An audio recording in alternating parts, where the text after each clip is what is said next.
Welcome back to the second part of our debate with the National Publicity Secretary of the PDP and the APC, Mr. Olisa Metuh and Mr. Lai Mohammed. We are now going to talk about issues connecting with security, the health, and the infrastructure in the country. So let me start with you, Mr. Olisa Metuh. The Boko Haram issue and general insecurity in the country is one of the major factors that is playing out in this politics. In yesterday's New York Times, the reporter wrote a story titled, "To Loosen Boko Haram's Grip, Nigerian Voters Look at Ex-Leader Who Ruled with Iron Hand." Do you think this is the reason why voters are flocking to General Buhari's campaign? I'm not aware that voters are flocking to General Buhari's campaign.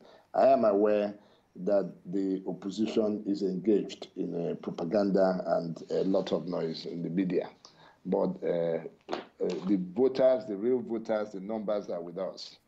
We just finished the campaign, our rallies in the north, and every Nigerian saw the figures, they saw the turnout. But talking about Boko Haram, in 2011, the PDP campaigned with our manifesto. We never envisaged this kind of threats and the challenges that we have in the security sector right now. So we did not offer any opinion on security in terms of insurgency. But this government has done very well in confronting something that they never envisaged could happen. We don't want to debate whether it was instigated or helped by some people who made some provocative statements or some other people who kept quiet and didn't appeared as if they encouraged it in which way. It's not important. What is important is that this government has tried to deal with this issue. We have offered ceasefire. We have offered to dialogue with them. And we've used all kinds of challenges. We are trying to re-equip and rearm the armed forces, and we're confronting this challenge. Like I said last week, Nigerians should consider that if not for the character and consistency of a leader like our President Goodluck Jonathan, maybe these people that had surprise on their side would have been able to overrun more than half of this country. All right. Yes, they're occupying some parts in the north, but we have been able to contain them. All right. All right, Mr. Metuh. Achievement. Mr. Metuh, thank you so much. Mr. Mohammed, in the New York Times article, General Buhari said that Boko Haram should have been an easy problem. What did the Jonathan administration do or did not do that made it a hard thing to deal with now? And how will Buhari deal with it? Well, I think it was the mindset of the President Jonathan in dealing with Boko Haram that complicated issues.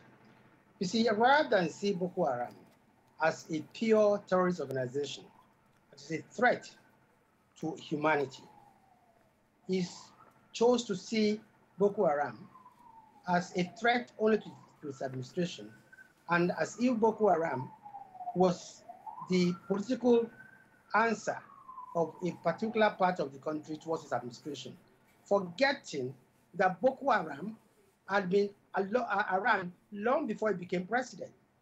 Boko Haram had been on since 2002, and incidentally, it was actually under Yar'Adua, late Yar'Adua, his successor, that Yusuf Mohammed, the leader of the Boko Haram sect, was extrajudiciously, killed.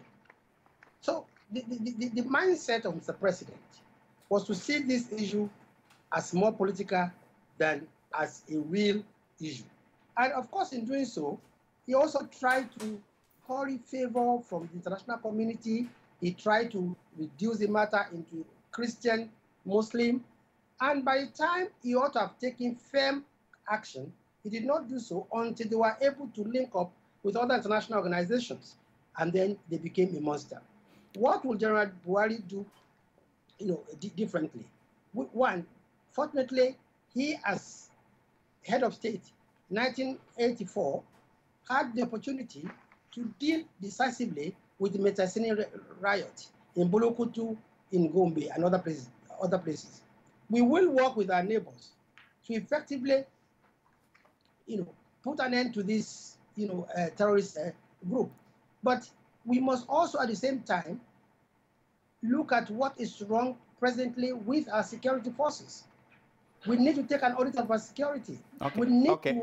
We need to train them. Mr. Mohammed, we need to increase the capacity and capability among other things. Okay, we're out of time. Metuh, I will give you the chance to respond. I'll give you the chance to respond. Yeah. Okay, exactly. My response is one. I am a bit curious that Mr. Lai Mohammed happens to know a lot about the activities of the Boko Haram since 2002, and is very knowledgeable in that aspect. That's one.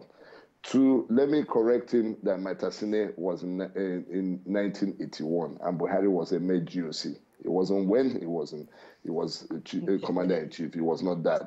Secondly, thirdly, and lastly, this question that you asked was what Cable asked their presidential candidate, and he gave a completely different answer from what Lai Mohammed is saying. Can I just state it here? Okay, go ahead. They asked him about the issue of security, and he said Buhari said the important thing is to change Nigeria, and with the economy which is almost done, how can you be able? He said the problem of youth. He said Nigeria has to be secure and efficiently managed. Then he said, this cannot be done overnight. The words of Buhari, this cannot be done overnight. Nigerians have to be prepared at least from 2015 to maybe about 2018 to really work extremely hard. We have to work extremely hard because a lot of institutions have been compromised. Education down. He said, so for anybody to come and create the impression that he can work wonders, Nigerians have to be prepared to suffer at least 5 straight years before we can stabilize this country in security. Okay, Mr. Metuh. Now, how can Lai Mohammed come here and tell us something different? Okay, Mr. Buhari has been honest as someone with military training to know that it would take at least 5 years to stabilize the area of that security. Okay, Mr. Metuh, thank you. Let me hear Mohammed, Mr. Metuh. The moderator, I hate to say this. Yeah. No, Cable. I can give you the date and the page. Metuh, that's okay. The page of the interview is Cable. We will get that. We will get that. It's Cable. I mean, everyone has access to it. Okay. I can give you the page. Mohammed, can you respond, please? Look, please. I am very upset. I keep to 1 minute. Okay, Metuh, can you allow him to speak, please? Yeah. No, it's very important. There are ground rules to this thing. Now, but let me go straight back to the issues. Number one, Mr. Metuh is not informed. The Metasine came twice. The first was in the 80s under Shagari. The other one was in 1985. You should check his records. I'm talking about Bulunkutu and Gombe. Two, you see, President Buhari is our candidate on APC. And the APC has a manifesto. And he is bound by the manifesto of the party. And I've told you precisely what the manifesto of our party is saying, which the president is bound to do. Thirdly, yes, I've taken time to study Boko Haram because I want to be able to comment intelligently and on an informed basis on Boko Haram. It's not a crime to understand a phenomenon that has taken so many lives of our people. Probably the federal government has taken enough time and they have taken enough effort and they care enough to understand what terrorism is all about. Probably we will not be where we are today. Thank you, Mr. Mohammed. Thank you. Let's go to education. And I want to start with you, Mr. Metuh. Your candidate has a PhD, the first Nigerian leader with a PhD. He was a former lecturer in a university in Nigeria. And so far, in the last 4 years, the educational system has gone through a series of strikes and crises. Now, the question I want for you to answer is, if your candidate should win re-election, what is he going to do differently to make sure that educational system is actually raised? Because the educational system in Nigeria, despite the money that has been thrown at it, has not been performing comparable to other countries in the world, or comparable countries like even Ghana. what has happened in the education system is a question of application of different processes and different policies. We had the 651 policy, and all of a sudden it was still changed to 6331 or whatever. We had a system where when I went to primary school, we did 6 years, we did 5 years in secondary school. Now you do 3 years in junior school, and you do another 3 years. Then some other people will come in and have their own policy. Now the policy or the manifesto, the ideology of the party says that when it comes to education, we should be able to give people qualitative education, and we should be able to give people, we should make it available to the entire country. We have built universities, we have built schools. In terms of the policy of the education, to have it last long and to affect, we're dealing with the decays of a system that was really, really dealt with under the military. The entire education system needs a revamp. It needs to be worked on. And this government has committed a lot of resources in working on it. Now, I'm wondering whether, when it comes to education, we have to talk about confronting education with someone who, I don't want to talk about certificate. We've never made any comment on certificate, but I'm talking about in this 21st century, to have someone who does not know, who knows a little about what education is all about, to confront the education system is not something Nigeria is. Nigeria should be looking forward to. As a political party, we have people who have been dealing with education, but not someone to come and say there is neither free qualitative or qualitative education. And that's the kind of person that will come and administer affairs in this 21st century. All right, thank you, Metuh. Thank you. We are out of time for you, Mr. Mohammed. Education is a key thing that most of our viewers who are young people are interested in knowing. What will your candidate do that will elevate the standard of education in Nigeria? And why is it that the current administration, they've not been able to do that? Well, Nigeria's education system today is a scandal. There are now about 10 million school-age children out of school. Of those actually receiving education, about half of them leave primary school without being able to read. What do we intend to do? First of all, we intend to triple education spending over the next 10 years from the current 8.5% to 24.5% annually. We are going to commit to the eventual eradication of illiteracy by guaranteeing and enforcing 9 years of compulsory basic education to every Nigerian child. We are going to reinvigorate technical and vocational education nationwide by giving adequate material support to schools. We are going to introduce a national core curriculum for all public schools, setting out the minimum standards. We are going to prioritize the improvement in quality and quantity of teachers and healthcare professionals with improved infrastructural facilities, enhanced working environment, better condition of service, and merit-based reward systems in recognition of their fundamental and critical nation-building responsibilities. In primary school, we introduce free daily school meals for all primary school children. We are going to decentralize the management of primary schools to parents and communities. All right. Schools, Mr. Mohammed, we are out of time. I appreciate your contribution. Is it possible I ask a question? Okay, go ahead. Go ahead, Metuh. Can I ask Mr. Mohammed where he's going to have the resources to raise the education system, the contribution there, the allocation there from 8% to 25%. Can I ask him how he's going to fund the free school meals? Can I ask him how he's going to fund every single thing that he's talking about? He even stated in one of his interviews that they're going to be paying unemployed people and they're going to be paying them some salaries and whatever.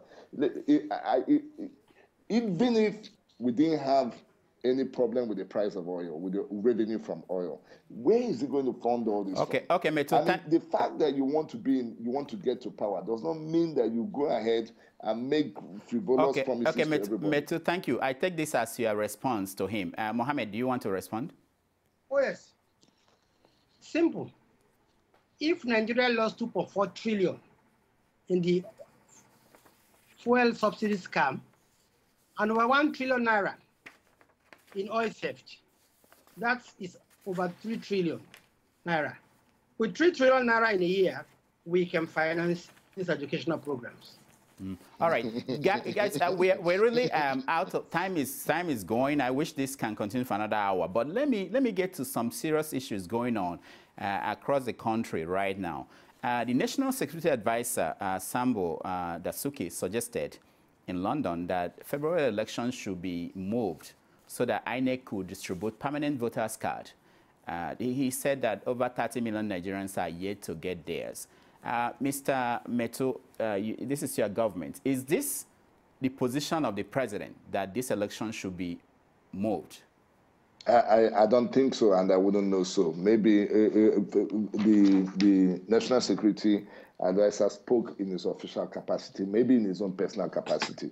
But I speak for the PDP, and I can confirm to you here that the People's Democratic Party, as a party, we're ready for the elections on February 14th. We're prepared and we're ready for the elections, and we know we'll win the election completely. We have campaigned in the Southeast, in the South-South, and in the entire North, and we're happy with the reception that we have gotten.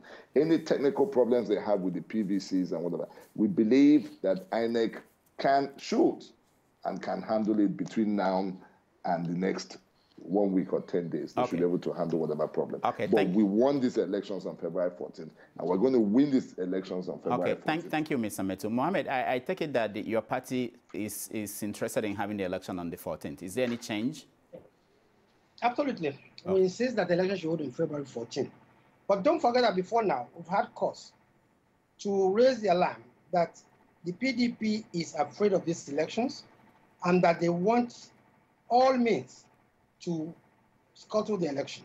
Okay. And we know for a fact, even before the latest smoking gun from the National Security Advisor, that the federal government has been contacting some people to float the idea of postponing the elections.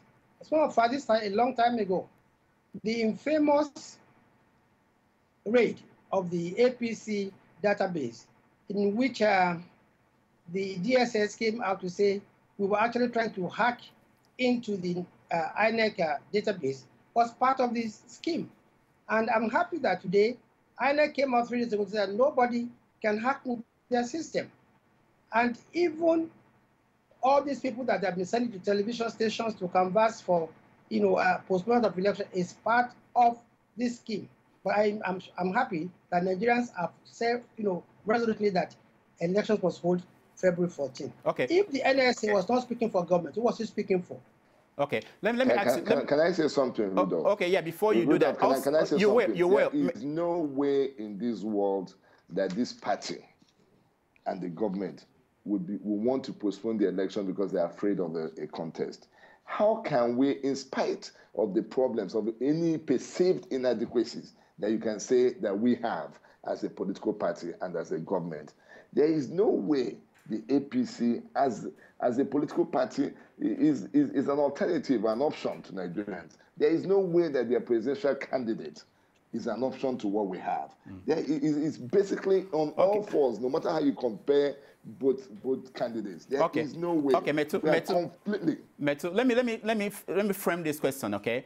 The Sultan of Sokoto said this week that he has no card to vote. The governor of Lagos State, Fashola, said he has no card to vote. Now, let me ask you, Metuh, briefly, just one sentence.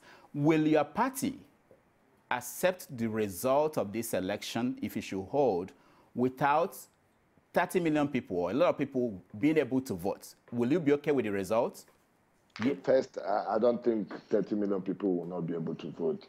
They should go and collect their cards. But I'm happy that you mentioned Governor of Lagos State, who is of APC. So there is not something that is being orchestrated by the PDP. So I'm happy that you've informed Lai Mohammed that some of his own people, they have that problem. But the INEC can resolve this problem in the next 1 week or 10 days. So there is no way that the election can hold with 30 million people not having their cards. I don't think it's possible. INEC should resolve in the next 1 week or 10 days. Lai Mohammed, the same question. I want to know, will your party accept the outcome of this election despite the number of people who may not be able to vote? I think the number of 30 million is exaggerated. Okay. But I think that if INEC wants every Nigerian to have his current voter's card before election time, it can be done. We should support INEC in doing so. And it's very simple. There are over 120,000 polling booths all over Nigeria. Let INEC decentralize distribution of PVC to polling booths, and in less than 1 week, every Nigerian will have his PVC. All right, we are really out of time, but let me throw in this one question. But why come you didn't ask, like, if the election held and they lose the election if he holds, will he be able to accept it? No, he said he will accept it. That's what I take his answer to mean that they will accept it. No, he didn't say that. Okay, all right, we'll give him the chance. Now let's look at this. This coming week, the U.S. Secretary of State, John Kerry, will be going to Nigeria, and he will be meeting with President Jonathan and General Buhari. I want to find out from the position of each party. Mohammed, do you know why he's coming? And is there any crisis in the country? I won't claim that I know why he's coming. You don't know why? I know that right now there are quite a few issues. I think the most important right now is that elections must hold. 2, elections must be free and fair. And I think these are enough issues to engage the attention of a foreign country like the U.S. And let me ask you also, Mohammed, is that the reason why Buhari cancelled his visit to the United States? Yes. Okay. Metuh, do you know why John Kerry is coming to Nigeria? Should people be concerned? No, I don't know why. Just like I don't know why the President of America has not visited our country in a while. Just like I don't know why they haven't made any pronouncement. They haven't taken the issue of our security problem, Boko Haram, giving it the attention that it deserves. Like how the issue of what happened in France was dealt with. So I really don't know why. No. Okay. When it comes to explain. Before I give you a chance to all summarize the position of your candidate and what they have to do for the country, let me ask this question because it's also in the news. Metuh, I'm coming to you. Sambo also said, that's the National Security Advisor, said that Nigerians should not, that we don't need a UN help in fighting Boko Haram. What is that about, and what is he trying to say? Well, he's the National Security Advisor. He spoke in his official capacity. One thing that I try not to do is to speak in areas that I'm not very knowledgeable in. He's the National Security Advisor. So when he speaks, he should be well informed in what he talks about. All right. Okay, Mohammed, I'll give you 2 minutes to give us a summary of why voters who are watching should vote for your candidate, General Buhari, in this coming election. I don't think it's different from what I said in my opening speech, that the challenges facing Nigeria today are insecurity, corruption, and bad economy. And one man that has a track record of fighting corruption, insecurity, and economic sabotage is General Muhammadu Buhari. He did it when he was head of state. He has the character, he has the track record, and that's why I think Nigerians should vote for him. Okay, thank you so much. Mr. Metuh. Well, I think that this election is about unity. This election is about peace. This election is about securing the future of this country. In terms of insecurity, Nigeria will get over it. Every country, most countries have confronted it. Even the British government, they had the IRA. In the States, in the United States, they had their problem. But every country will go around it. And we have confidence in what the president is doing now to confront security. In terms of corruption, the anti-corruption is being debated so much in this country that any government will be able to tackle it, and it's already been tackled by the president in the creation of the agencies that we have and the way that it's being handled, and in trying to create an impression of discipline and anti-corruption. The former president the General Buhari was high-handed. He trampled on the inalienable rights and freedoms of Nigerians. That he created tribunals. That is not what you talk about, that somebody can fight corruption. The fact that in a military government, you are military head of state, you're in charge of judiciary, you're in charge of everything, does not mean that in a democracy where there is separation of powers, that you can flourish in terms of fighting corruption. In terms of the economy, this man knows nothing, absolutely nothing about economic development. He has no knowledge whatsoever in terms of moving an economy. In the 21st century, when we have a lot of problems that we're facing as a nation, and when we want to move forward. Okay. When we look at other countries around us who have graduates, who have knowledgeable people ruling them, there is no way Nigeria will go back from being the giant of Africa to elect someone with absolutely no knowledge. Okay, we're out of time. Be the president of the we're out of time. Thank you, guys. Thank you, Mr. Metuh, for coming on our show. Thank you very much. Thank you, Mr. Lai Mohammed, for coming on our show. The pleasure is mine. Thank you. Thank you. So when we come back, we are going to continue our shows. I hope you enjoy the debate, and we have more discussions on the political issues going on in Nigeria and across Africa. Stay tuned.